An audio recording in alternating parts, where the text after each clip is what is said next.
Este podcast tem o patrocínio Prozis. Use o cupom de desconto CANAL10. Mutual Clinic Braga, saúde, estética e bem-estar. HPM Car, comércio automóvel. Luís Borges Seguros. Point X Açaí, loja em Queluz. Vanity Clinic, clínica de estética e bem-estar. Miles Dreams, agência de viagens. Aquaprática, lavanderias self-service. LX2, clínica de depilação e bem-estar. Meu Brasil Salgados, loja em Lisboa. Studios Connection, estúdios de gravação. Boa noite, sejam bem-vindos ao podcast do canal Sérgio Tavares, episódio 44, agora de volta aqui a Portugal. O último foi gravado em Orlando, agora novamente em Terras Lusas. Eu acabadinho de chegar da Bélgica, a minha convidada acabada de chegar da Beja, da Ofi Beja. Sem demora já aqui, Joaninha, bem-vinda, Joana Amaral Dias. Muito obrigada, Sérgio, obrigada pelo convite, é um gosto sempre falar contigo. Estás em plena campanha, né? Estás verdade. On fire. A meter a carne toda no assador, Sérgio, para a frente. E sei que é on fire literalmente, porque tiveste um encontro imediato agora na Ofi Beja com Montenegro. Daqui a bocadinho já vais spoiler. Muito bem, vou-te contar em primeira mão. Já vais spoiler um bocadinho sobre isso. Antes de mais, eu queria só fazer aqui uma introdução para todos, porque a Joana representa aqui o ADN, candidata-se a deputada do ADN. Como vocês sabem, é público. Eu votei no Chega nas últimas eleições, eu gosto bastante do Chega. Aliás, eu não gosto de nenhum partido. Acho que são todos maus, mas escolho os que eu considero serem menos maus e sempre votei no Chega. Mas eu sou sincero, desta vez eu queria muito a Joana Amaral Dias naquele Parlamento, muito. Obrigada. Acho que era muito importante. Obrigada. Juntar a tua força e o teu carisma lá. Obrigada, Sérgio. Muita gente tem dito isso. Gostava muito de ver a minha voz no Parlamento e acham que é uma voz que faz falta. Espero que isso se traduza em votos, que eu quero honrar cada um a um, e gostava muito que as pessoas no final da legislatura dissessem: epá, valeu a pena, estou orgulhoso do meu voto, sabes? Daquela sensação de dever cumprido. Sim, não, porque tu bateste nos temas todos, nos assuntos todos primeiro do que os outros, sem dúvida. Obrigada. E tens o mérito de pôr até o Chega a falar de coisas que era impensável eles falarem. Obrigada. Nomeadamente a questão do dinheiro físico. Sim. Nós vamos falar sobre isso daqui a bocadinho. Portanto, eu vou Obrigada, aqui... não escondo que gosto desse reconhecimento. Não, eu acho que eles no fundo também sabem. Portanto, ficam já a saber que eu quero a Joana Amaral Dias no Parlamento Português. Portanto, desta vez o meu voto não vai para o Chega, está aqui, pronto, tirem este bocadinho, embora eu goste muito do Chega e sou Chega bastante, mas pronto, mas hoje não é dia de falar do Chega, hoje é dia de falar do ADN, e até queria pedir aqui à nossa produção já aqui o cartaz número 1, que é a Joana Amaral Dias, então aqui ao lado do Bruno Fialho. Temos que começar por aqui então, o que é que te levou a aceitar o convite do ADN em particular? Olha, como tu sabes, eu comecei por ser candidata pelo ADN nas europeias, em junho de 2024, porque foi um casamento natural.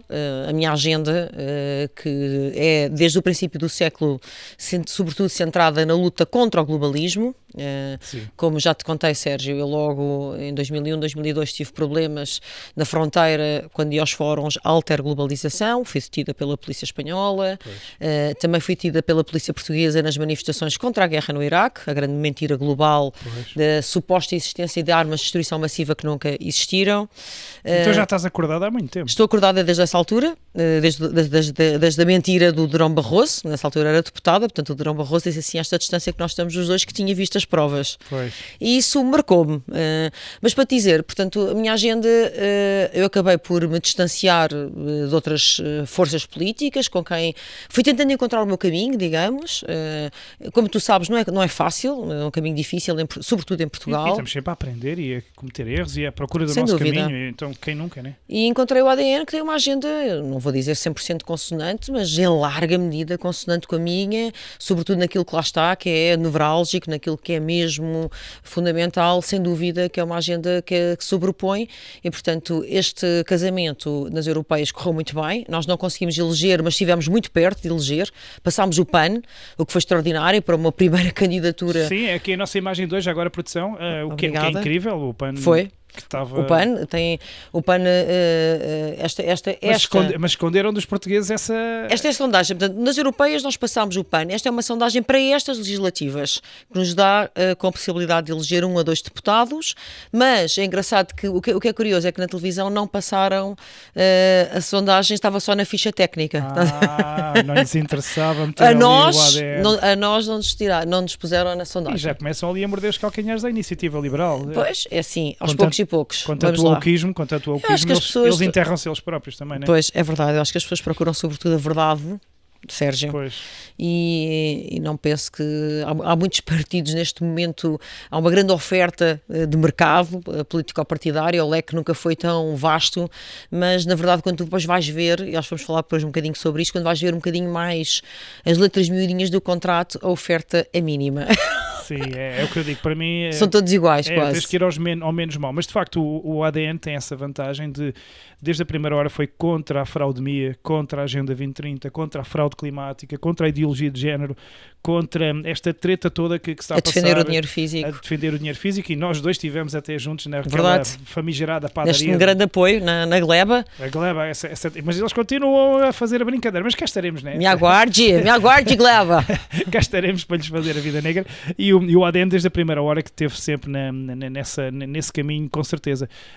Portanto, entende-se porque é que estás no ADN. Olha, antes de falarmos aqui sobre essas pautas, então explica-me, vamos já começar pelo spoiler, o que é que aconteceu aí Vamos começar pelo spoiler. No Ovibeja, que o Montenegro estava lá agora, vocês vieram de lá agora. É verdade, acabámos de chegar de Ovibeja e nós íamos no nosso carro com vários elementos do ADN e de repente ultrapassou-nos na autoestrada a 200 km a hora, a comitiva com 4 ou 5 carros do Primeiro-Ministro.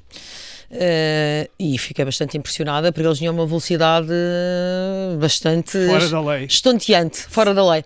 Portanto, quando eu cheguei ao Ovibeja, eu fiquei com 2 dúvidas que decidi que tinha que esclarecer junto do próprio. Portanto, quando cheguei ao Ovibeja, fui ter com o Luís Montenegro e perguntei-lhe, disse-lhe, está documentado, olha, o Sr. Luís acabou de passar por mim a 200 km a hora na autoestrada. E a resposta do futuro ex-primeiro-ministro, espero eu, sim, foi, mas não era eu que vinha a conduzir. Então está tudo bem. E isto fere-me a minha sensibilidade particularmente. Primeiro porque eu disse-lhe isto, então vai pôr as culpas no trabalhador, logo no dia 1 de maio, vai pôr as culpas no trabalhador. É que em Portugal põem sempre as culpas, quem se lixa é sempre mexilhão, sabes, Sérgio? Isto é uma coisa que eu tenho aqui atravessada. O Ricardo Salgado dizia que era o contabilista. O Sócrates dizia que era o motorista. Sim, o Cabrita também foi motorista. O Cabrita também era o motorista. Portanto, há sempre, o outro era o mordomo, há sempre alguém que se trama em Portugal, um pobre de um assalariado, não é? Que fica com as culpas, que é uma espécie de bode expiatório, não é? Que vai ter que pagar as favas. É inacreditável. E vocês filmaram Filmámos. Isso, não é? E depois a seguir a conversa continua e eu digo-lhe, ele ficou um pouco inquieto e já estava naquela, pronto, Joana, já fez o seu número a querer-me despachar.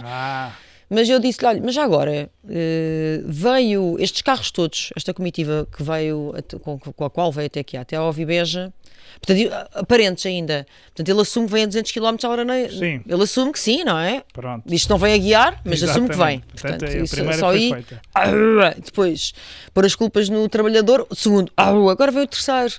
Que eu lhe perguntei, então, mas esta comitiva, todos os carros são do Primeiro-Ministro, são do Estado, são do seu gabinete, ou são de quem? Está aqui na qualidade, aliás, eu perguntei-lhe, está aqui na qualidade de Primeiro-Ministro? Não, estou aqui na qualidade de líder do PSD, disse ele, presidente do PSD. Disse, então os carros são de quem? E ele garantiu, ali à frente de toda a gente, aquelas testemunhas todas, filmado, que os carros são do PSD.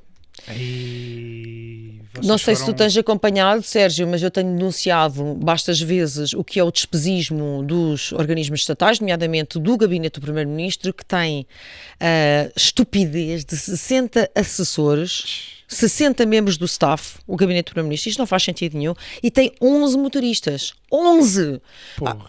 Eu compreendo perfeitamente que o Primeiro-Ministro precisa de 2 ou 3 motoristas, porque há turnos, e lá está, temos que respeitar os trabalhadores, e portanto tem que se revezar, e pode haver um que está doente. Vamos dizer 3 motoristas, agora 11 motoristas. 11 E motoristas. vocês foram depois ver os carrinhos, foram lá filmar os carrinhos para Pois, confirmar. e portanto essa parte vocês depois têm que me ver, têm que me seguir. Estou curioso, Têm exatamente. que me seguir, mas como vês, aliás, deixa-me dizer-te que é esta soberba, este despesismo e esta atitude perdulária, não é? Este esbanjar dinheiro, rebentar, andar a 200 a hora, é tudo nosso. Exatamente. É tudo nosso. As regras são para os outros. Epá, e o mexilhão que se trame é uma das razões pelas quais eu travo um combate político há muito tempo. Este combate político. E uma das minhas bandeiras principais, com o ADN, é justamente o combate ao despesismo e à parte perdulária do Estado. Eu não me vou cansar de repetir até que desapareça. Todos os anos, no Orçamento de Estado, há uma rúbrica que se chama Despesas Excepcionais e que prefaz nada mais, nada menos do que 10% do Orçamento de Estado. Ou seja, há um orçamento fantasma, um saco azul, todos os anos. Este ano foi de 13 mil milhões de euros. 13 mil milhões, não são 13 milhões. 13 mil milhões. 13 mil milhões. Num país do nosso tamanho. Portanto, a educação, para as pessoas verem lá em casa, a educação tem uma dotação orçamental de 14 mil milhões. Depois tens um saco azul de 13 mil milhões. Só depois é que vem o dinheiro para a justiça e para a educação. Pois. Quando tu vais ao site do Governo ver para que é que são estes 13 mil milhões, não consegues. Porque Não é o saco especificado. azul É um está saco na- azul. É um saco azul. Portanto, quando te falam, isto é para o pessoal lá em casa abrir a pestana, quando vos falarem da bazuca e do dinheiro do PRR e da Europa, é pá, esqueçam. Esse dinheiro é menos que o saco azul e não é anual. Pois. Portanto, Portugal, nós todos os anos, temos um saco azul de dinheiro que vai não se sabe para quê, porque, deixa-me explicar isto, mesmo que as pessoas que não percebam muito orçamento de Estado, percebem isto de certeza absoluta. Quando tu vais, e é facilmente consultável na net, quando tu vais a cada uma das áreas do Estado, do orçamento, justiça, educação, defesa, tu tens lá várias rúbricas justificadas, não é? X para o hospital, X para não sei o quê, X para não sei o quê. E já é dentro de cada pasta, já tens muitas vezes despesa excepcional. Pois. Porque, claro, a gente tem que fazer frase, até uma família... Imprevistos. Claro, e imprevistos e até uma família, e o Orçamento de Estado não tem nada a ver com o orçamento familiar, é muito mais complexo. Ou seja, mas já contemplava esses Já extras. contempla, já Pois. inclui. E depois tens a segunda maior despesa de todas, logo a seguir à saúde, que são 10%, e que não tem qualquer escrutínio, não tem qualquer controle, nenhum jornalista abre a boca sobre isto, Pois. e sobretudo são despesas sem utilidade social. Porque é assim, tu podes dizer que há gorduras e dinheiro mal gasto na saúde, haverá de certeza, nenhum de nós tem dúvida sobre isso. Como em tudo. E na educação também, e essas despesas têm que ser todas revistas e bem analisadas, e eu sou grande defensora da ideia de haver um Dodge em Portugal. Sim, uma transparência. Sabes que mandei uma carta ao Elon Musk, e na aguardo resposta, a pedir um Dodge a Portugal, porque nós precisamos. Mas, apesar de tudo, podes dizer que há dinheiro mal gasto na saúde, mas é dinheiro que tem utilidade social. Sim. Num bem- saco bem ou azul, mal. bem ou mal, tu percebes, ok, pode ter sido mal gasto ali, compraram-se 3 caixas de Brufen, uma expirou o prazo de validade, foi uma má gestão, epá, mas apesar de tudo há ali um foco numa utilidade social. Num saco azul não há. Pois. Daí esses assessores todos andarem o que eles não devem andar a fazer. É uma grande vaca leiteira. E depois, deixa-me dizer que eu sei que tu já fizeste a tua introdução, mas deixa-me dizer que este orçamento de Estado tem passado todos os anos, ano após ano, este inclusivamente, sem que nenhum partido da Assembleia da República, e aqui isto é que é o chocante da história, Sérgio, isto é que é o chocante, sem que nenhum partido da Assembleia da República, nem o Chega, nem o Livre, nem o Bloco de Esquerda, nem os outros, como é óbvio, Claro, muito menos. nem no extremo ao outro, levante uma grimpa sobre isto. Diga, levante uma vírgula, uma Será pergunta. que eles sequer sabem? Pelo Será amor que eles de Deus. sequer sabem, né? Sérgio, são Pois deputados. deveriam saber, né? Deviam saber. Eu não sou ainda deputada, mas eu vou consultar o Orçamento de Estado. Tu és a James Bond girl, Obrigada. James Woman girl. Tu és só tu é que me conseguias fazer não votar neles, portanto, estás a ver. Obrigada, conseguiste- mas ó Sérgio, pá, eu agradeço, mas repara, isto para mim é chocante. Eu estou a falar Claro que sim, sério. claro que sim, claro Isto que para sim. mim é chocante. Claro que sim. Está ali um cancro, uma gangrena de 13 mil milhões, no outro ano foi 12 mil milhões, anda sempre à volta destas maquias, mais de 1 milhão. Mas é muito, é um exagero. Portanto, o que é que isto quer dizer? Quer dizer que Portugal não é um país pobre. Pois, está mal gerido e... Não é mal gerido, é roubado. Portugal, estes 13 mil milhões de euros são nossos, pá, são os nossos impostos, os meus, os teus, de quem está a ver. Portugal não é um país pobre, é um país bolhado por elites corruptas. E os deputados que estão na Assembleia da República não estão a fazer o seu papel. Pois. Porque, ok, eu compreendo um grupo parlamentar pequeno, bom, o Chega já tem 50 deputados, mas imagina, um grupo parlamentar pequeno como a Iniciativa Liberal ou como o Livre, poderiam não conseguir mudar este orçamento de Estado. Mas tinham feito barulho, tinham aberto os olhos ao povo. Exatamente. Não é? Tinham dito, opá, pessoal, como é que é? Isto aqui está errado, não é? Mora lá ganhar vergonha na cara. O que é que o ADN propõe? Nós propomos que estes 10% de despesas excepcionais passem, têm que ser minguadas, têm que ser enxutas, para aquilo que é 2%, que é a razoabilidade que existe noutros países. Aquilo é a norma, é o padrão de ouro, é aquilo que é a referência, e chega perfeitamente. Porque depois lá está, pode haver um apagão, como ao dia 28 de Abril, já falaremos sobre isso, um imprevisto, uma catástrofe, uma inundação, não sei o quê, está lá o dinheiro, não é? Pois. E depois, até, com certeza, na minha perspectiva, tem que haver depois um mecanismo previsto para o que fazer ao dinheiro, a essa despesa, se não for gasto, certo? Sim. Para ficar tudo, percebes, Sérgio? Para ficar tudo acautelado. Agora, o que não pode acontecer é este regabof. Sim, e ninguém fala nisso. Mas também aqui, tal como tu já puseste o Chega a falar de várias coisas importantes, se calhar agora vamos ver o Chega a falar sobre esse tal dinheiro não, porque mal eu desta gerido. vez tenho que ser eleita, pá. Tem que ser sim, eleita. Não pode ser tu sempre para fazer isto, barulho lá dentro. para garantir que isto chega lá e que chega lá da melhor maneira. Concordo. Porque fui eu que levei com a Marta Gameiro o Tratado Pandémico à Assembleia da República. Exatamente, eu estive lá. Depois vem o Chega que diz que vai pegar naquilo e depois não pega.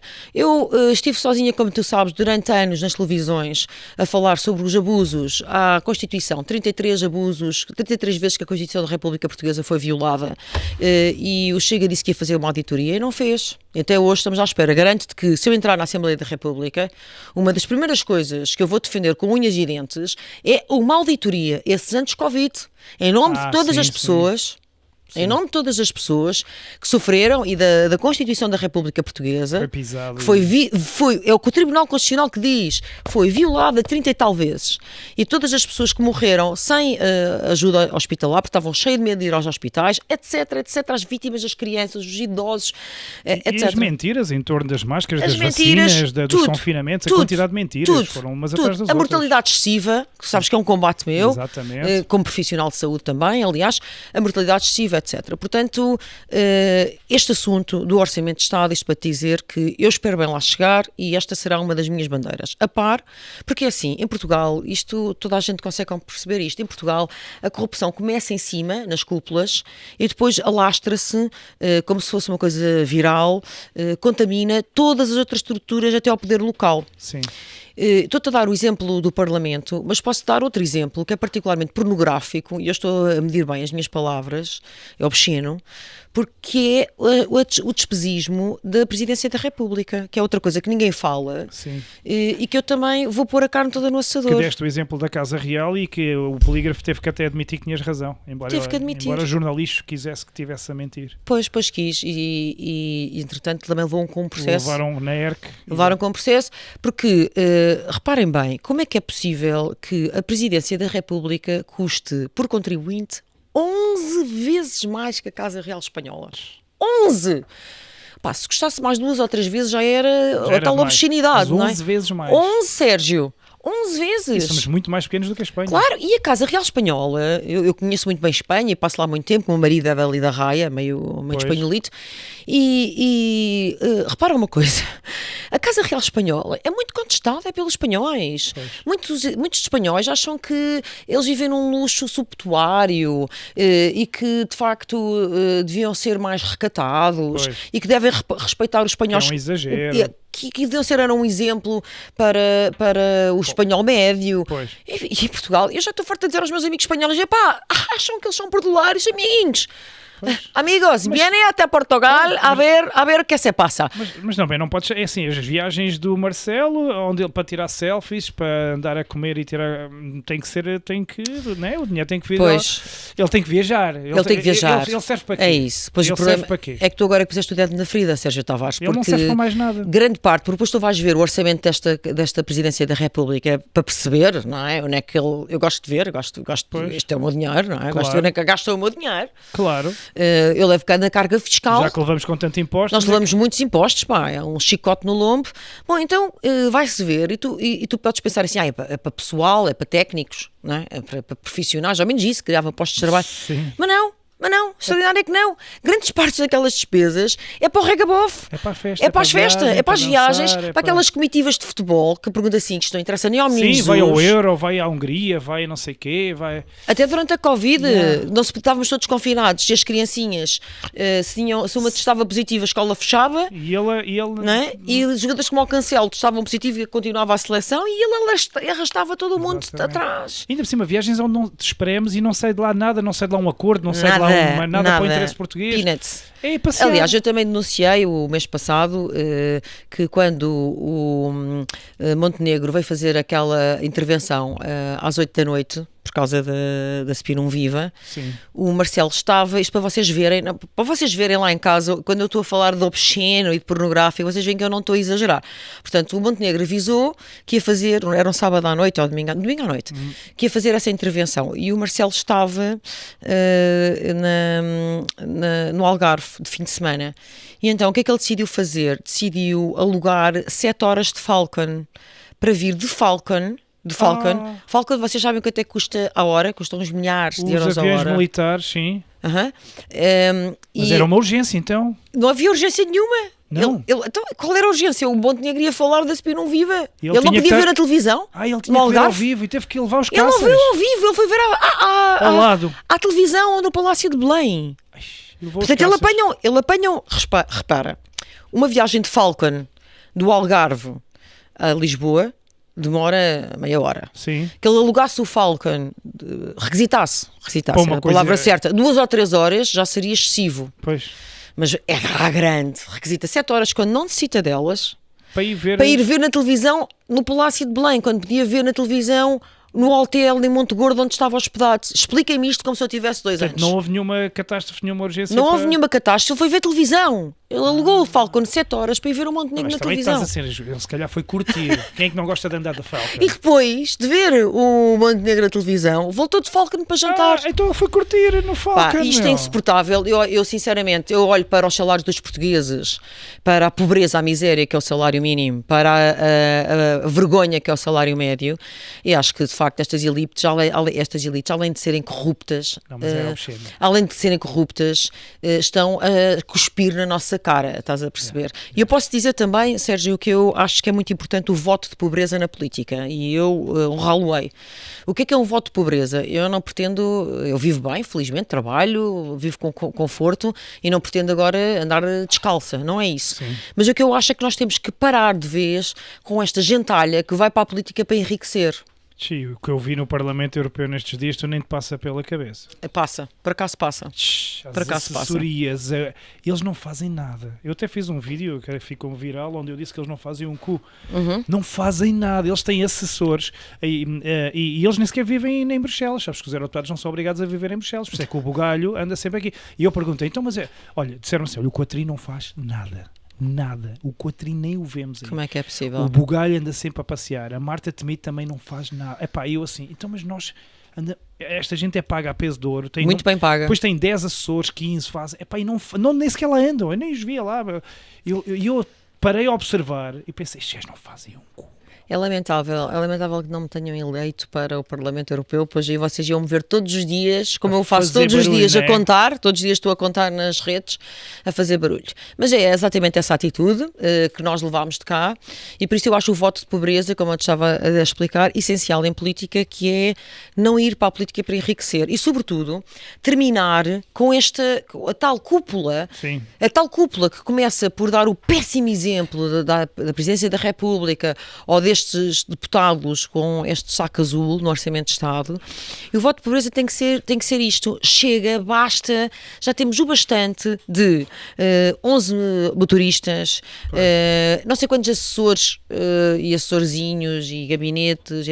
Vou dar outro exemplo que eu acho que realmente ilustra aquilo que eu quero dizer por voto de pobreza e que o ADN se compromete com ele, com os eleitores. Eu nunca tinha ouvido falar sobre isso. Vocês eram os primeiros a falar sobre isso. Penso que sim, que somos os primeiros. Mas existem nos países mais avançados, por exemplo, existe na Suécia.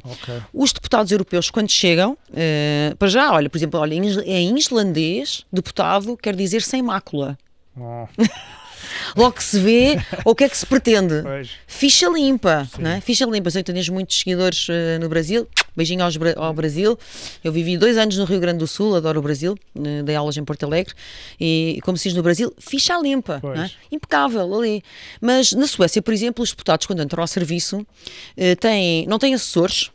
Cada deputado tem que tratar das suas viagens, as suas entrevistas. Não tem criados. Não há criadagem. Escrever os seus discursos. Os gabinetes, não sei se já viste os gabinetes dos deputados na Suécia, têm 7 metros quadrados, não há cá luxos de... Sim, é o suficiente para teres uma secretária, é uma cena digna, é para trabalhar. É para trabalhar. E quem não me conhece fica a saber, eu sou grande fã dos transportes públicos, eu estou sempre a andar de transportes públicos, e os deputados suecos, quando chegam à Assembleia da República Sueca, recebem um título de transporte público. Muito bem, muito bem. Não há cá mordemias, não há cá popós, não há andarem bom vontade, os burritos, os carritos, não. Há um título de transporte público, onde eles podem usar para viagens de avião, para viagens de autocarro, para viagens de metro, etc. É isso que eles utilizam.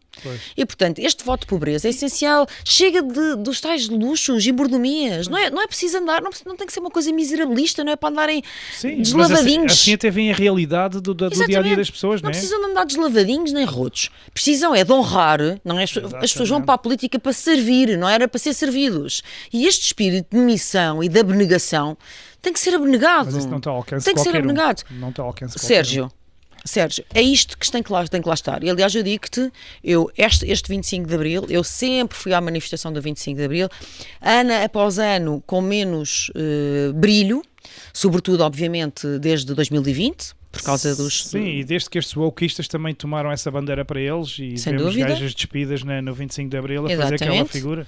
E sobretudo desde a grande machadada que foi dada às nossas liberdades. No 25 de Abril, com a cumplicidade dessa gente. Sim, gostou muito depois de 2020 ver na avenida as mesmas pessoas que estavam a destruir a liberdade e tudo o que gravita à sua volta, andarem de cravo em punho, não é? Sim. Mas este Abril em particular, este Abril de 2025, para mim foi particularmente penoso, porque eu olho para a avenida 25 de Abril, de facto muita gente, mas são tudo uma cambada de queques e de betinhos que ali andam, não é? Tu não vês povo, a não ser de facto uma ou outra pessoa mais antiga, que realmente está ali porque... Genuinamente, não é? Teve problemas no Estado Novo, sei lá, os meus pais também tiveram presos, não é? Minha mãe estava grávida, o meu irmão esteve presa, etc. Mas de resto, o que é que tu vês ali? Vês aquela classe de privilegiados, sabes? Que têm beneficiado, que têm sido os beneficiários diretos desta classe política corrupta. Ou seja, eles estão em conluio. Está a ver? Há uma classe, uma elite académica, uma elite na comunicação social, uma elite, inclusivamente até empresarial, que tem estado em conluio, que tem estado colaboracionista com este poder político corrupto, que por sua vez, como toda a gente sabe, está vendido às grandes aos grandes interesses globalistas. Sim, e aos Soros, às como é evidente. Instituições supranacionais.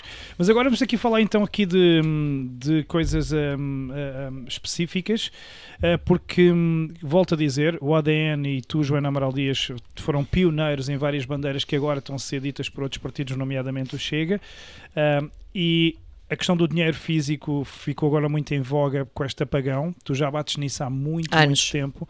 Portanto, fica aqui registada. A Joana Amaral Dias já bate neste assunto há muito tempo, desde a pandemia.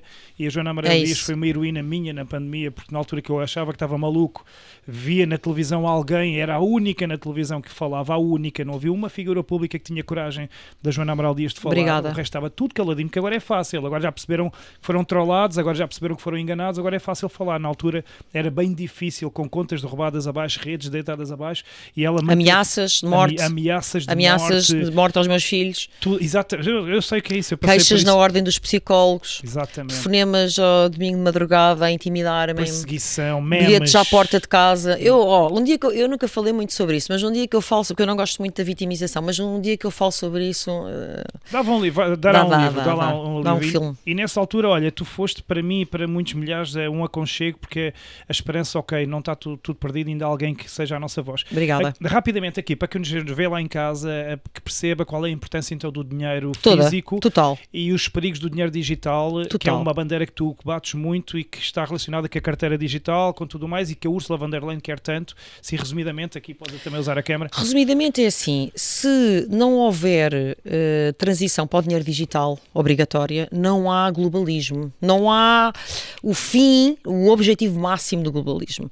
Porque no objetivo máximo, no final da agenda, em 2030, faltam 5 anos, por isso nós temos que pedalar forte agora. O que se pretende é o controlo, a monitorização total da população. Todas as nossas transações, o que é que temos, o que é que não temos. Todos os nossos movimentos, não é só transações, todos os nossos comportamentos. Mas para controlar todos os nossos comportamentos, nós precisamos de controlar os nossos movimentos financeiros, como é óbvio. E isso não é possível quando há notas e moedas em circulação, que é uma grande invenção da humanidade. Pois. Para mim é uma das mais belas invenções da humanidade, é o dinheiro. É a garantia de liberdade. Claro, uma garantia brutal de liberdade. E, portanto, quando tu passas para o dinheiro digital, todos os teus movimentos são rastreáveis, monitorizáveis, ficas a saber não só se gastaste aqueles 2 euros num café, mas em que café, quem estava naquele café ao mesmo tempo, etc. E pior do que isto é que depois as tuas contas podem ser congeladas se te portares mal. Na ótica do governo. Claro, isso já aconteceu no Brasil. No Canadá, com os camionistas que se manifestaram também. Exatamente. Portanto, isto não é uma cena distópica, ficção científica que eu estou a inventar. Não, é assim, eles já fazem isto com contas. Agora imagina, se não tiveres aquela reservazita aliás, aproveito para dizer que a norma que é aconselhável é tu teres 1 ou 2 dos teus salários em dinheiro em casa ou num sítio acessível, que é uma reserva, não é? Uma espécie de uma poupança que tu tens ali material e não no banco. Isto é o que aconselham os especialistas. Mas se tu não tiveres dinheiro, não tiveres notas e moedas, acontece aquilo que aconteceu no dia 28. O que é que tu fazes? És um não cidadão. És um não cidadão, não existes. O perigo disso está ao alcance de uma tecla cancelarem-nos como cidadãos. Claro. Por exemplo, imagina que existe uma pandemia em que eles acham que temos que tomar 3 doses para o bem comum, mesmo que haja a mentira da transmissão, como aconteceu. Se a pessoa não toma as 3 doses, está-se a portar mal. Já foste. Está a portar mal, vamos carregar no play, no pause. Tipo créditos sociais chineses. Exatamente. Enquanto não tomares as doses que nós achamos que tens que tomar, a tua continha está bloqueada e tu não tens outro remédio, não é? Isso já acontece de certa forma, porque sem o dinheiro, porque imagina, nas redes sociais nós temos assistido a essa ideia de cancelar a pessoas. Sim, já o fazem indiretamente, mas conseguimos sobreviver. Exatamente. Né? E agora imagina, com o dinheiro, por isso é que eu digo que é o pináculo, porque eles querem pôr outras coisas na Agenda 2030, como tu sabes, nomeadamente a identidade digital, não é? Sim. Que nós também já levámos ao Parlamento, eu e a Marta Gameiro, e também já confrontámos os deputados. Enfim, isso funciona o que funciona, mas nós tentamos todas as formas que isto fala. Mas isto para te dizer o quê? A identidade digital é um perigo, também fica chipado, todos os teus dados estão congregados e disponíveis online, mas tu ainda tens o dinheiro, e o dinheiro permite-te, não é, atravessar fronteiras, comprar coisas, pagar serviços, etc. Portanto, quando terminar o dinheiro físico, termina a tua liberdade. Ora, eu venho alertando para isto desde 2020, tenho ido a sucessivos estabelecimentos que contra a lei, contra a lei,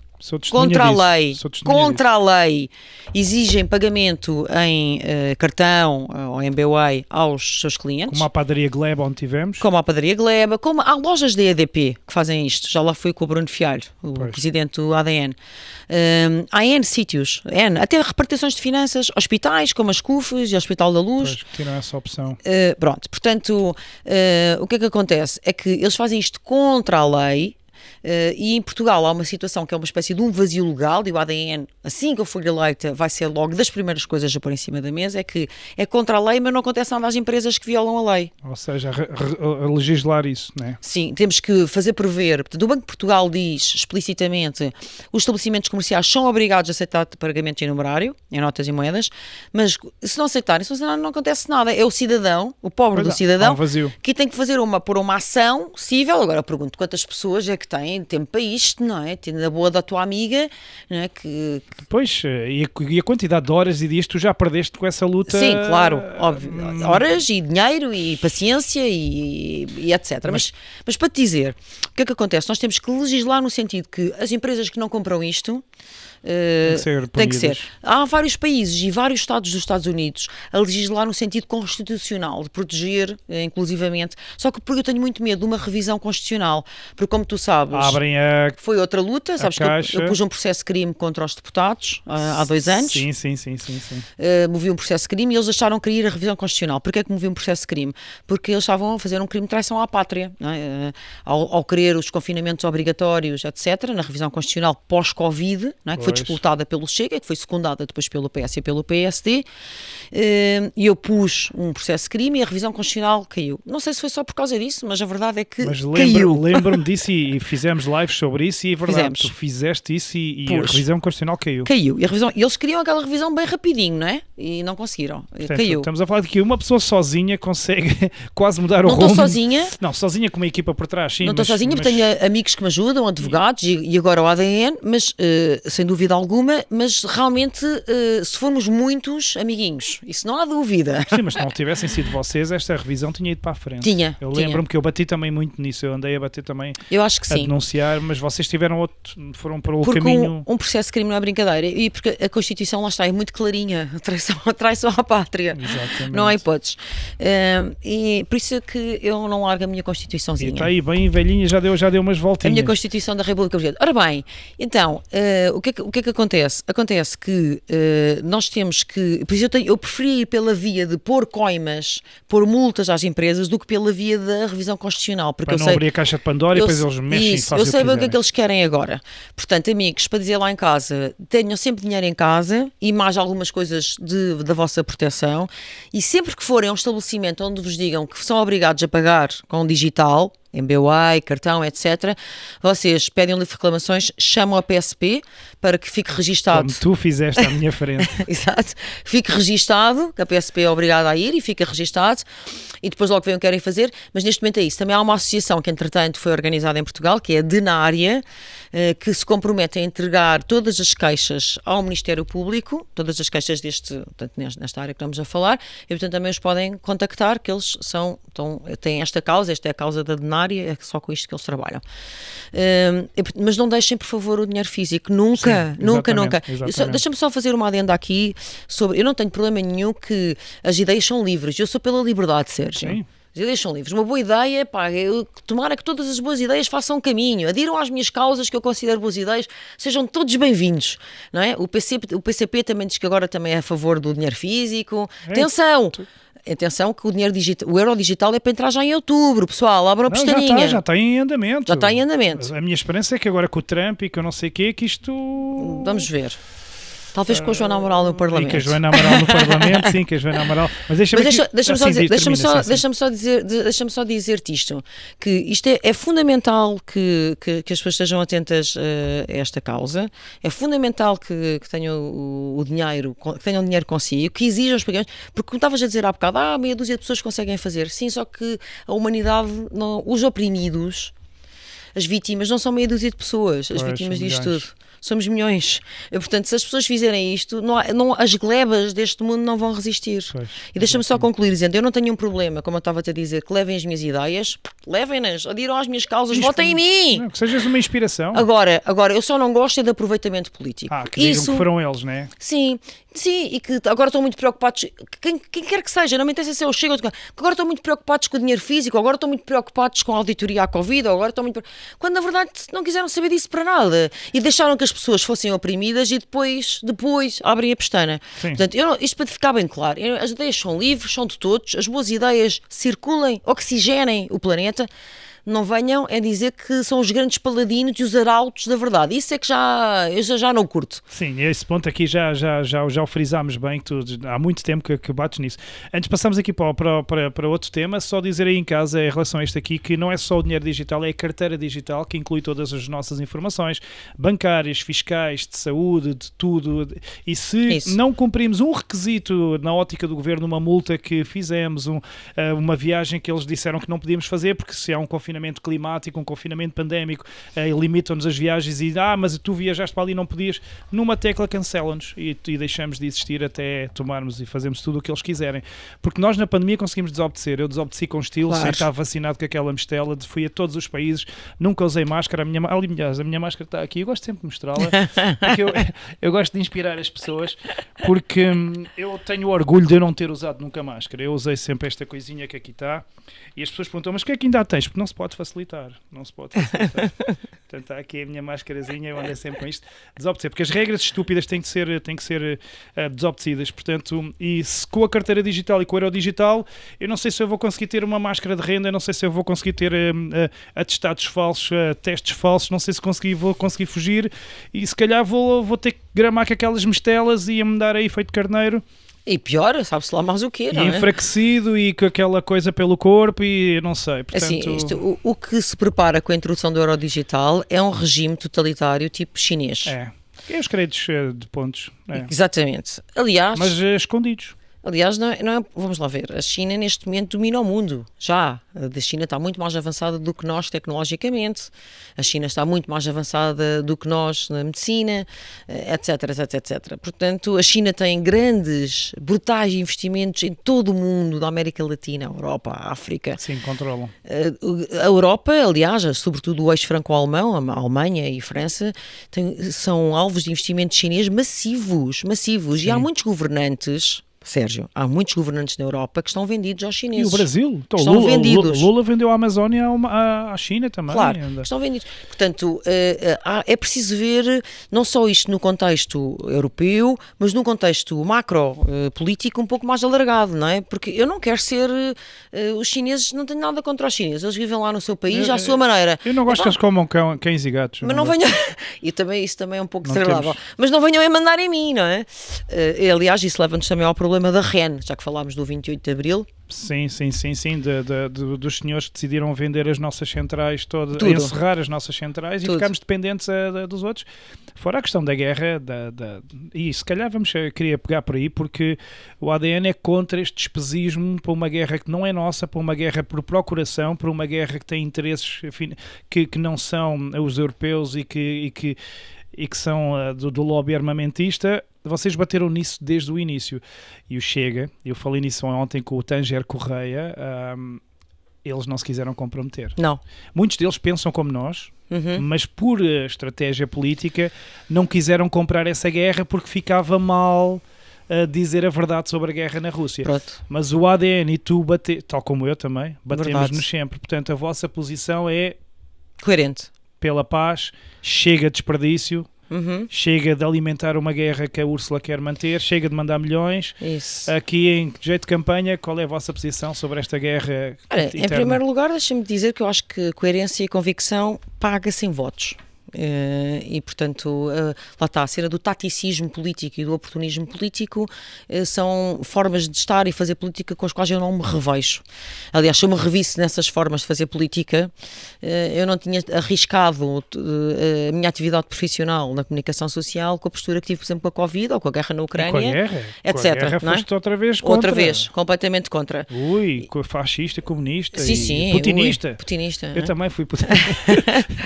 Pronto, a nossa posição desde o princípio e que na qual nós debatemos particularmente nas europeias é que esta guerra devia ser terminada já. Nós estamos do lado das vítimas, do lado das vítimas da Ucrânia e do lado das vítimas da Rússia. Qualquer país que tenha estado em guerra, tu vais perguntar, valeu a pena? Mesmo que as pessoas tivessem pensado que tinham razão, vai lá perguntar às mães que perderam os seus filhos, às mulheres que perderam os seus maridos, valeu a pena ter o seu filho ter voltado para casa num saco de lixo preto fechado? Valeu a pena a guerra? Você acha que tinha razão? O seu povo achou que tinha razão? Os seus dirigentes acharam que tinha razão? Valeu a pena ver o seu filho a chegar a casa cego, traumatizado, com a vida arrasada? Tenho a certeza que nenhuma mãe, eu sou mãe de 3 filhos, Sérgio, sou mãe de 3 filhos. tenho a certeza que nenhuma mãe, nenhum pai te vai dizer, olha, assim, valeu a pena, valeu super. Claro que não. Nós temos que terminar com a guerra e, portanto, a opção diplomática, a via negocial e dialogante, negociações. Onde a Europa, por todas as suas características, quer geoestratégicas, quer históricas, poderia ter um papel central de charneira, podia ser aquela voz, não quis. Nunca, só vemos a querer enviar armas. Nós sabemos inclusivamente, e denunciámos isso durante as europeias, que havia um plano, foi estabelecido um plano para a paz, na altura, mesmo semanas antes da guerra eclodir, e que a Europa não quis. Na verdade, a Europa a verdade é esta, está vendida ao lobby armamentista, que é um lobby muito poderoso, é de facto uma indústria bilionária, ultra rica, está vendida a esse lobby e deixem-se de... Não se enganem, a Europa não nos quer empurrar para a guerra por valores maiores, deixem-se lá dessas utopias e desses unicórnios, dessas fantasias do Walt Disney. A senhora von der Leyen, o António Costa, não são pessoas tão, não é, movidas a valores maiores pelo bem comum. Por favor, qualquer um de nós deve ter um mínimo de realismo e perceber que não é nada disso que se passa. Mas não é normal não os ver nunca a promover negociações de paz. Pois. Tu lembras das primeiras imagens da Ursula von der Leyen, no primeiro envio de armas e de dinheiro, ela a festejar com palmas ao lado do Justin Trudeau. Claro. E enviámos. Eu pensei, então está tanta gente a sofrer e esta... Crianças. Não tenho outro nome, esta porca a festejar. Esta porca. Podes dizer sério, com todas as letras. São crianças que morrem, são jovens. Não são os filhos dela, com certeza. Os filhos dela, ela não manda para a guerra. Quer a Ursula von der Leyen já disse numa entrevista, ela tem 6 filhos e já disse numa entrevista que nenhum deles vai para a guerra, que nem sequer fizeram o serviço militar. O Gouveia Melo, que também enche a boca, gosta de encher a boca com isso, também já disse que com certeza os seus filhos não vão para a guerra. O Ventura nem filhos tem. Portanto, é assim, olha, os meus não vão para a guerra, Sérgio, porque sabes quem é que se lixa nesta história? É como o motorista do Montenegro. Exatamente. Quem se lixa nessa história é sempre um mexilhão. E os miúdos que vão voltar, os tais sacos de plástico para casa, como voltaram os filhos da guerra do ultramar, que os aviões pousavam à noite para ninguém ver, com caixas de madeira descaracterizadas para ninguém perceber que eram paletes de miúdos mortos que ali estavam dentro, estás a perceber? E não vão ser os filhos das elites que vão estar ali. Não é o filho da von der Leyen, não é o filho do António Costa, não é os filhos do Montenegro, vão ser os meus e os teus. Se nós deixarmos, nós temos é que insistir, voltar a insistir. Continuar a fazer barulho. Na paz. A paz é o único caminho, é um valor absoluto e que nós temos que defender. Pois. Para além de que eu já nem quero estar a discutir os princípios desta guerra, porque foram cometidos tantos erros de ambas as partes. Basta lembrar que os acordos de Minsk foram violados pela Ucrânia. Esta guerra nem é nova, é 2013. A questão do Donbass já vem em 2013. O Donbass é russófono. O Euromaidan. Portanto, nem vale a pena já ir aí. Eu já nem quero ir tão atrás. Se fôssemos aos pormenores, mas as pessoas não entendem porque a televisão nunca explica nada disto. Não explica que o Donbass já era independente, que o Donbass já estava em luta com a Ucrânia. O que a televisão tem que repetir até à náusea é: o Putin é um psicopata, o Trump é um palhaço, o Putin, as tarifas já não sei o quê. Um bocadinho mais de profundidade, só um pouco mais. Pois olha, falando em porcas, por exemplo, a questão do Putin, aquela Rita Gouveia, não sei o quê, a Ferro, veio dizer que o apagão tinha sido o Putin.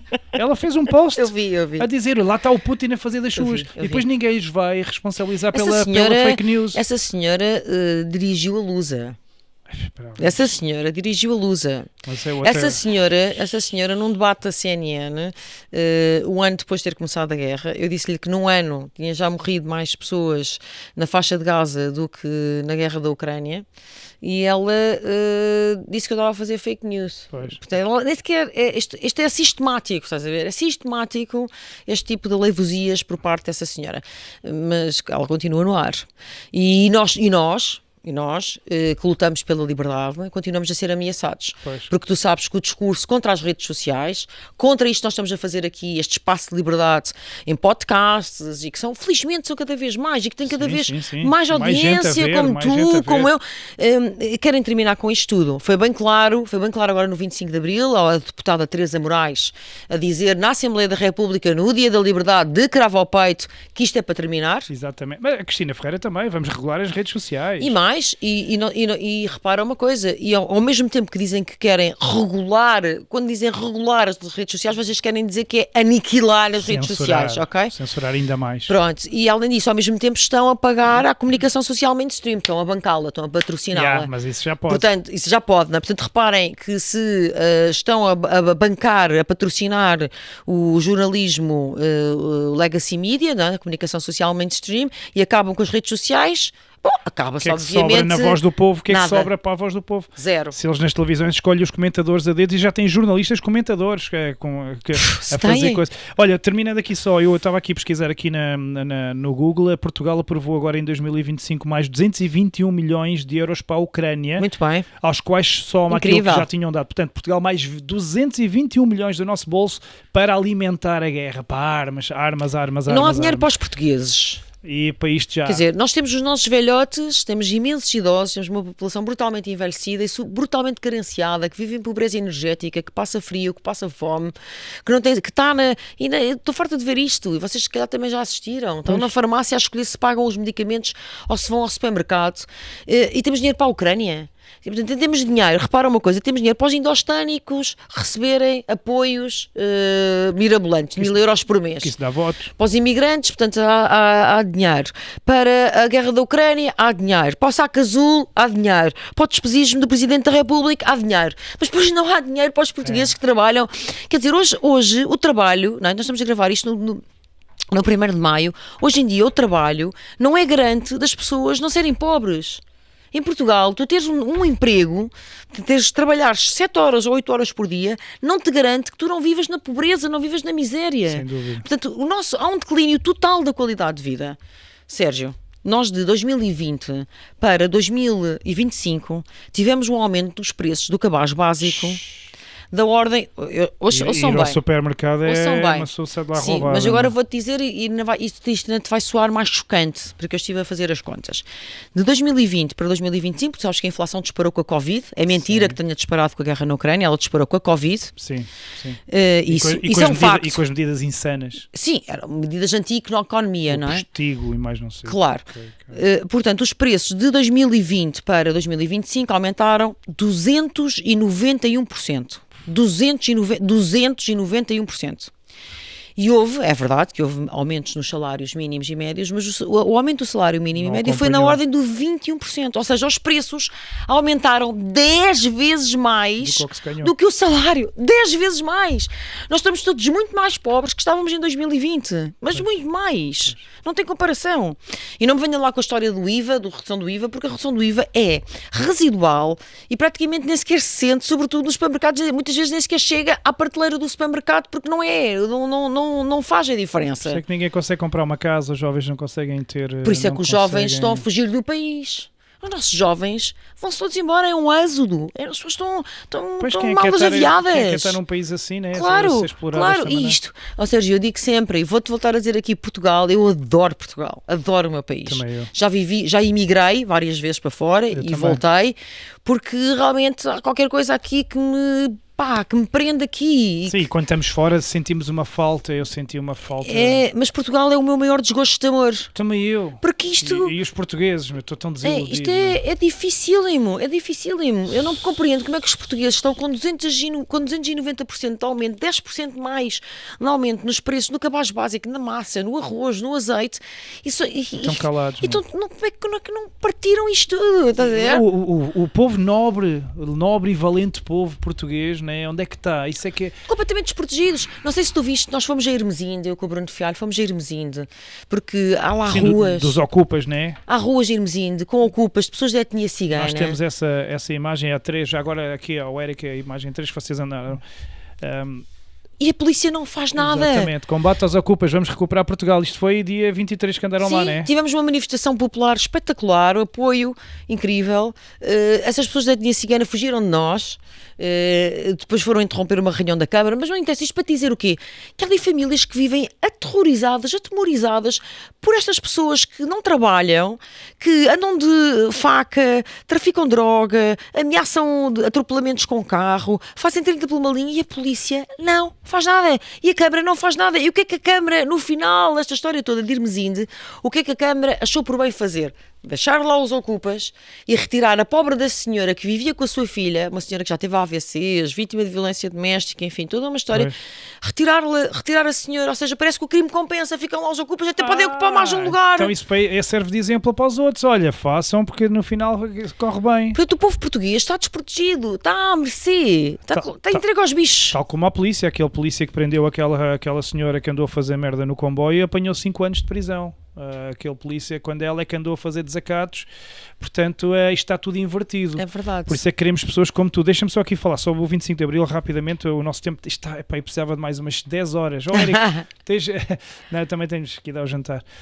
Como é que tu viste aquela questão do Rui Castro de terem expulso a malta portuguesa que estava ali legitimamente a manifestar-se no meio do Martim Moniz e a polícia a expulsá-los? Eu acho que a liberdade de expressão e a liberdade de manifestação devem ser valores absolutos. Parece-me que houve coisas que correram muito mal ali naquela manifestação para ao lado do Mário Machado. Sim, porque houve lá um bisonte que decidiu bater nas esquerdalhas. Não, pronto. Portanto, eu essa parte não me revejo e condeno em absoluto, também não, como deves imaginar. Nem é o que nós defendemos. Nós defendemos paz, liberdade e estamos todos bem, não é? E agora o que eu acho é que realmente há outras maneiras, se calhar, mais interessantes do que andar à batatada no Martim Moniz, que foi aquilo que acabou por acontecer, de alertar para os problemas graves que se passam na moraria no Martim Moniz. E eu vou-te dizer, eu como mulher portuguesa e europeia que sou, eu abomino o que se está a passar, porque de facto Portugal e a Europa são da filosofia grega, são do direito romano e têm uma matriz cristã. E nós não podemos tolerar que nos queiram impor a nós mulheres a lei da burca e da Sharia. As mulheres nesta religião, na religião que eles professam, não têm direitos. São apedrejadas, são vistas como objetos, podem ser violadas, etc. E eu pergunto-me se é isto que estão à espera, que é isto que nós queremos importar para o nosso país. Eu fico pasma, fico perplexa, como é que há pessoas que se dizem, eu não acredito nada disso, esquerda-direita, já acreditei quando era nova, quer dizer, agora já não sou assim tão nova, não é? Já estou a caminhar... nacionalistas. Claro, quer dizer, convenhamos, não é? Convenhamos, como é que podem ser feministas e defender esta substituição populacional, esta importação massiva destas pessoas que vêm desenraizadas, sem qualquer... escravizadas, a maior parte destes tráfico humano. Estes indostânicos são todos escravizados, não é? Vem descaracterizar até na sociedade zonas históricas que tinham as lojas típicas, agora descaracterizar completamente. E não tem nada a ver com racismo, é que as pessoas nem confundem, nem sequer se atrevam. Estas pessoas, como é natural, se vêm para cá trabalhar, vão querer fazer a sua vida cá, vão querer ter os seus costumes, os seus hábitos, essa parte é só natural. E se vierem mais semelhantes, melhor para eles, mais à vontade claro, eles estão, não é? E portanto, mas é isto, nós queremos um portuguistão ali no centro de Lisboa.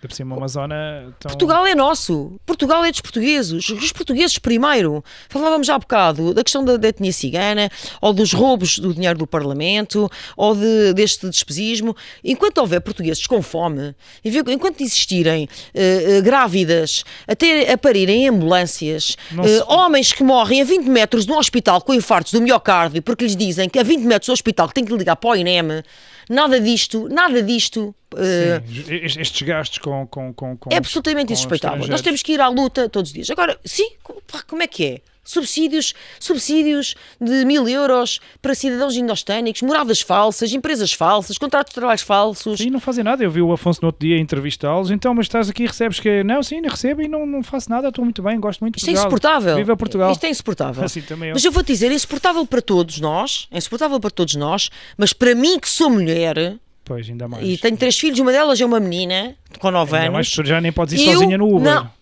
Não vou consentir isto, não vou, podes ter certeza. E pode ser perigoso ir sozinha no Uber. No Uber e sair ao Martim Moniz à noite, ao passear, não é? Pois. Eu durante muitos anos, a minha irmã trabalhou ali numa daquelas ruas ali no Martim Moniz e muitas vezes eu ia lá visitá-la, tinha lá um ateliê e aí vinha, etc, às 10 da noite. Hoje em dia não me atrevo, é que nem penses. Temo por mim, ou pela minha vida, pela minha integridade, ou pelas pessoas que estejam comigo, muito menos vou com crianças, nem pensar. Sim. Mas também tens a mesma opinião do que eu, que é assim, eu não culpo as pessoas. Cada pessoa vem porque lhes abre a oportunidade e o chamar. Eu culpo é quem promove esta bandalheira. Governos Sérgio, e comunicação vou-te voltar social. A dizer, a maior parte destas pessoas vem à procura de uma vida melhor. Há bandidos como é óbvio, né? Claro, há gente má em todo lado, mas a maior parte são... Há bandidos como quem matou o Manu, etc. Pronto. E como quem violou aquelas miúdas no Martim Moniz. Há gente boa e má em todo lado. E sabe, gente boa, a maior parte destes são pessoas que vêm à procura de uma vida melhor e que estão a ser escravizados. Pagam uma dívida para vir para cá, de milhares de euros, sim. vivem em regimes da cama quente, ou seja, amontoados em lojas, em não sei o quê, ganham o salário mínimo. Mas com isso o que é que acontece? Baixam brutalmente o valor da nossa mão de obra. Essa é que é a verdade. Nivelam por baixo a nossa mão de obra.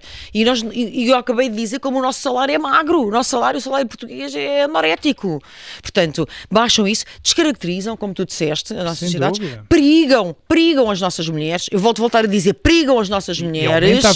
E aumenta a violência, porque a gente vê os gajos às pauladas e aumenta a violência. Portanto, e depois há uma espécie de uma complacência. Da comunicação social isto não se passa nada. Nada. Eu vou-te dizer porquê. Sabes, é como os batinhos da Avenida da Liberdade. Eu vou-te dizer porquê. Porque para esta castazinha que está bem sentada, bem estofada, nos bons bairros, na Foz, no Porto. Não andam de comboio. Exatamente. Ou está ali bem sentadinha e bem anafada ali na Lapa, ou em Campo de Ourique. As pessoas, os indostânicos, por exemplo. Até são bons criados, são ótimos. Tem aquela lojinha que dá imenso jeito, que até tinha dinheiro no dia 28 de Abril, que até estava aberta no dia 28 de Abril. Pois. Só vão lá com o Uber Eats, só vão lá limpar-lhe a casa. Estão ótimos, são mão de obra barata, escrava, está ótimo, a elite adora. Agora, para as pessoas que vivem nos bairros com elas, têm que partilhar com as pessoas que vivem no Martim Moniz, os portugueses que vivem no Martim Moniz, que cresceram numa zona típica. Exatamente, etc. Não é? E que têm que lidar e andam nos transportes, como tu disseste, e estão nas filas nos hospitais e nos centros de saúde, etc. Obviamente que essas pessoas vêm como rivais. Portanto, as elites vêm com mão de obra baratinha e dizem venham. E os portugueses, não é? A grande massa portuguesa, vê obviamente como rivais, competição desleal e roubo. E é isso que nós não podemos continuar a consentir. E fora o que eu vim há poucas horas da Bélgica, do Belgistão, e o que eu vi lá é assustador. Aquilo, eu tive em Bruxelas. Eu ouvia falar mais árabe do que francês. Aquilo, e eles reproduzem 7 vezes mais, aos 7 filhos, aos 8. Portanto, façam as contas, daqui a 20, 30 anos... pronto, e é impressionante, é impressionante. E, portanto, o que pode acontecer em Portugal já está a acontecer. Eu acho que Bélgica, França já está perdido. É a minha opinião. Eu tenho viajado muito. O Reino Unido também está muito complicado. Portugal ainda vai a tempo de se salvar. Se ouvirem pessoas como tu, pessoas que lutam. Deixa-me aqui terminar, o nosso tempo acabou. Eu gostava, olha, eu estava aqui a mandar mensagem ao Bruno, era agir se ele aparecesse. Bruno. Porque o Bruno esteve contigo na Alvibeja também, não foi? Eu vou aqui mandar. Peraí, deixa-me só ver. Bruno, consegues dar um saltinho aqui ao estúdio connosco, meu?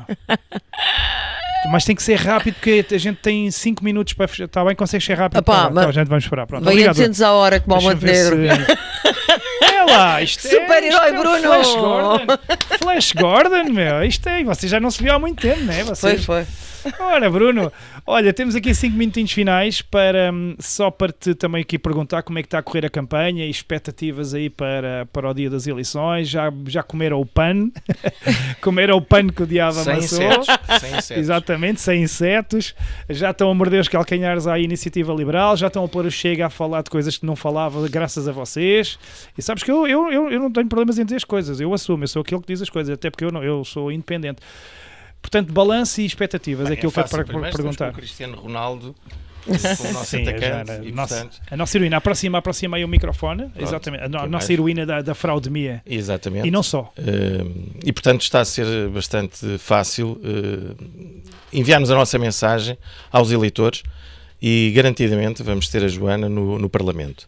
E, se possível, até mais. Já tem o meu voto. Olha, eu gostava que o Bruno entrasse também. Olha, que fazerem-me não votar no Chega é preciso ser alguém muito importante. Portanto, eu estava a ouvir-te e muito obrigado por continuares a acreditar no ADN, porque independentemente de certas diferenças que há entre alguns partidos, eu acredito que nós queremos o melhor de Portugal. E neste momento o melhor para Portugal é colocar pelo menos a Joana no Parlamento para efetivamente conseguir que todos os outros partidos falem do que nós defendemos. Exatamente. Agenda 2030, farsa climática, guerras por procuração, tudo aquilo que, se não forem vocês, E, portanto, agora as pessoas também já estão a abrir mais os olhos. Este apagão voltou a abrir também novamente. O apagão fez bem. As pessoas viram a luz. Mas aqui uma parte, viram a luz, mas também mostrou que a carneirada não deixa de ser carneirada, meu. Mandaram-se logo à carne, vão congelar a carne como, meu, sem luz, meu. Mas isso é o instinto de sobrevivência das pessoas.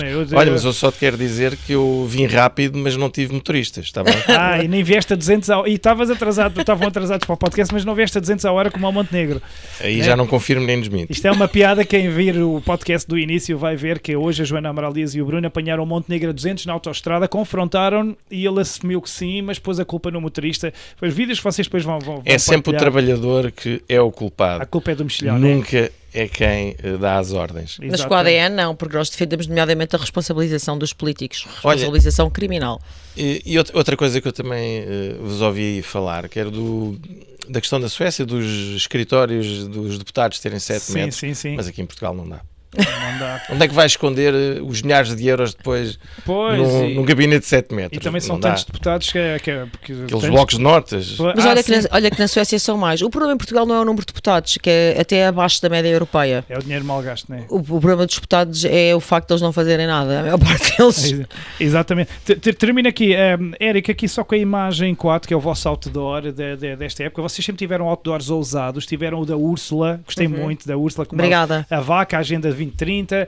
Agora tem aqui estes 3 personagens. Vocês dizem que é o mesmo filme. Eu não concordo que seja exatamente o mesmo filme, mas entendo que vocês queiram que se escolha outro. As malas, agora é que eu estou aqui. E ali tens ali a plaquinha do Finn Partner. Aqui não tem leitura. As malas. As malas. Agora, as malas. E Sérgio, e tens ali na lapela do Ventura a plaquinha a dizer Finn Partner, porque o Ventura andou a dizer, agora até insistiu bastante com o Montenegro que divulgasse a sua carteira de clientes, mas o Ventura também devia dizer que clientes é que teve na Finn Partner, enquanto acumulou na Assembleia da República ser consultor da Finn Partner, que para quem não sabe é uma das maiores escritórios de advogados em planeamento fiscal, e ao mesmo tempo era deputado na Comissão de Finanças, portanto constituindo obviamente um gravíssimo conflito de interesses. E eu também estou à espera que o Ventura, vou esperar sentada, que o Ventura divulgue durante esse ano quais foram os seus clientes na Finn Partner. E está ali o aviãozinho, né, da TAP, aqui deste senhor que foi demitido por incompetência e depois apareceu num cavalo branco, agora sou candidato. Não, e aprovou uma indemnização de 500 mil euros por WhatsApp, daí o aviãozinho. Mas assim, temos que lhe dar mérito, ele sai demitido por incompetência e depois aparece num cavalo branco como candidato ao PS, não, isto é lindo. Mas deixa-me só dizer-te que este cartaz é o humor do ADN. Sim, portanto, sim. Isto aqui, como da vaca, aquele da vaca era exatamente, lindo, como é evidente, nós nunca vamos pela ofensa, nós vamos pela reposição da verdade. E há que dizer a verdade através do humor. Sim. Por exemplo, muitas pessoas não perceberam porque é que estava ali o André Ventura. Eu simpatizo com o André. Eu também. Se entrar no Parlamento, não terei qualquer problema em aprovar muitas ideias do Chega, caso concordemos, tal como não tenho problemas de outros partidos.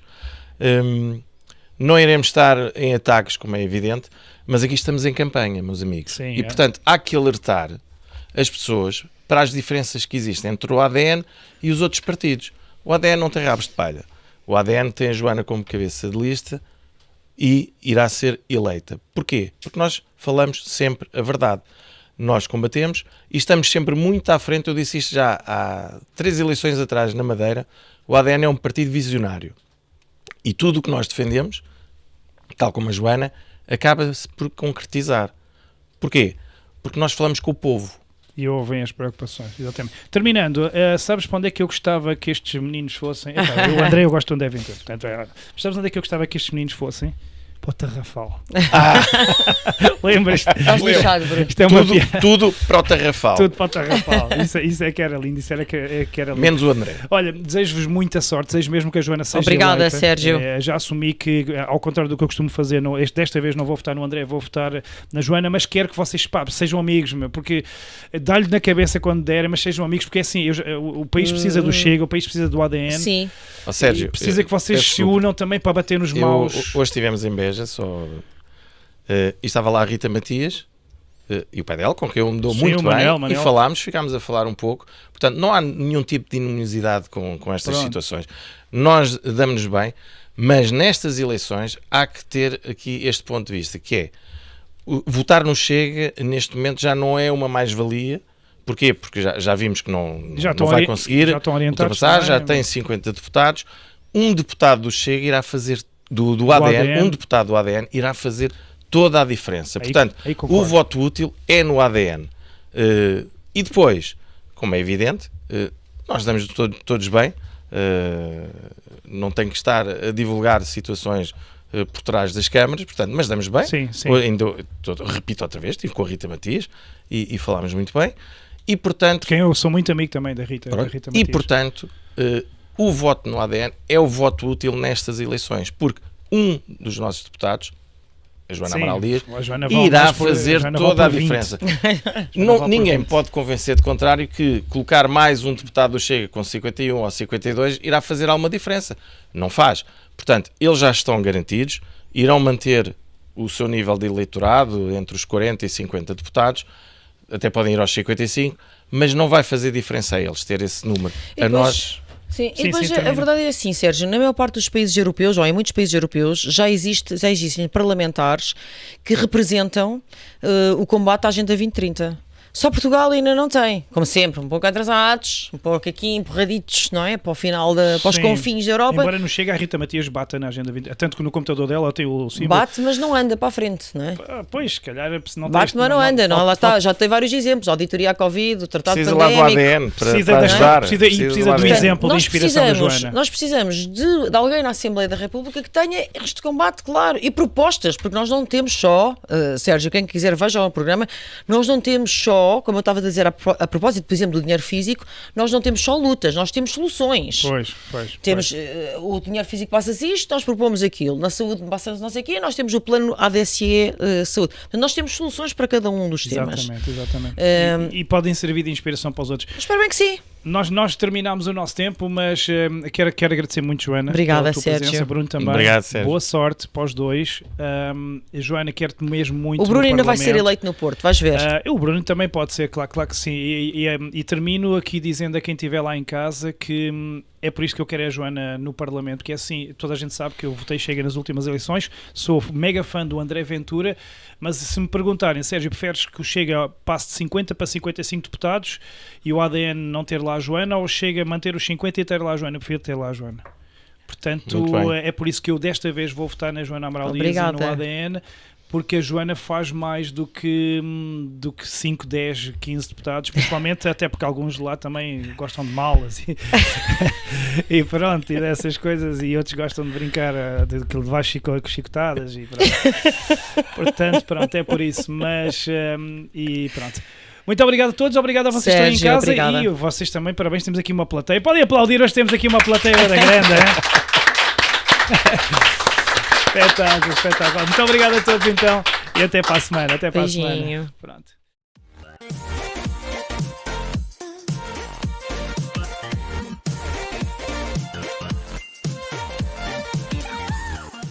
Este podcast tem o patrocínio Prozis. Use o cupom de desconto CANAL 10. Mutual Clinic Braga, saúde, estética e bem-estar. HPM Car, comércio automóvel.